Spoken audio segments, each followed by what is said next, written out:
Varahi silks వారి grand festive celebrations పొందండి 10,000 రూపాయలు ఆపై కొనుగోలుపై బంగారు నాణెం ఉచితంగా.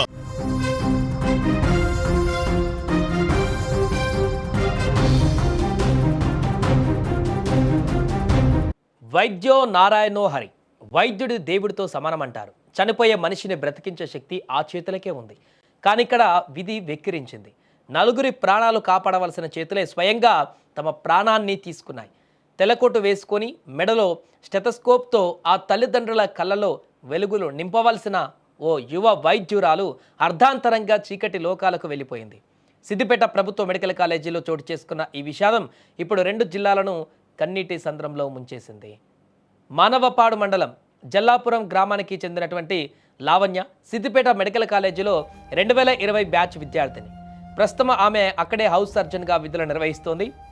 శనివారం రాత్రి హాస్టల్ గదిలో ఎవరు లేని సమయంలో లావణ్య విషపూరితమైనటువంటి ఇంజెక్షన్ తీసుకుంది. కొద్దిసేపటి తర్వాత గదికి వచ్చిన తోటి విద్యార్థులు ఆమె అపస్మారక స్థితిలో పడి ఉండడం గమనించి వెంటనే సిద్దిపేట ప్రభుత్వ ఆసుపత్రికి తరలించారు.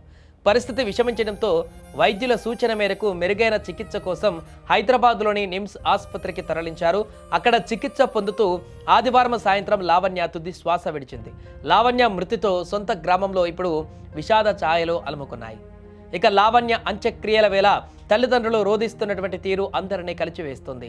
బిడ్డా సెలవులకు ఇంటికి వస్తావనుకున్నాం, ఇలా శవమై వచ్చావేంటి తల్లి అంటూ ఆ తల్లి గుండెలు బాదుకుంటుంటే చూసే వాళ్ళ కళ్ళు చెమర్చాయి. కూతురుని ప్రయోజకురాలిగా చూడాలనుకున్న ఆ తండ్రి ఆశలు ఆ పాడ మీదే కాలిపోయాయి. ఆ తల్లిదండ్రుల రోదనను ఓదార్చడం ఎవరి తరం కావడం లేదు. కుటుంబ సభ్యులు కన్నీటి రోదనలు, స్నేహితులకు తుది వీడుకోలు మధ్య లావణ్య అంత్యక్రియలు ముగిశాయి.